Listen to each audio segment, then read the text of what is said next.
December শীত কিন্তু পড়ে গেছে, আর শীত মানেই হচ্ছে কোনো কারণ ছাড়া পিকনিক। তো আমরা সব কারখানা থেকে ভাবলাম আজকে পিকনিক করা যায়। তেমন কিছু পিকনিক করিনি, শুধু একটুখানি চিকেন পোড়ানো হয়েছিল। তো সন্ধ্যেবেলায় জলখাবার আমরা খেয়ে নিয়েছিলাম মুড়ি চানাচুর। দাদা এখানে উনুন রেডি করছিল, আর আমি ততক্ষণে রেডি করছিলাম হচ্ছে চাটনি।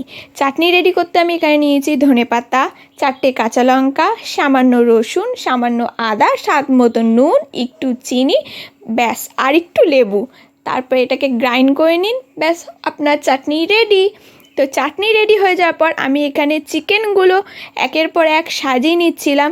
চিকেন সাজানো হয়ে গেলেই ব্যাস চলে যাবে এটা আগুনে। ম্যারিনেট করতে কী কী দিয়েছিল আমি জানি না, ম্যারিনেট আমার দাদা করেছিল। আর ব্যাস এই হয়ে গেল চিকেন পোড়ানো, ব্যাস চাটনিতে ডোবান আর খেয়ে নিন। আজকের জন্য ভিডিও এইটুকুনি। ভালো লাগলে সাবস্ক্রাইব করে দিন প্লিজ। Thank you, tata.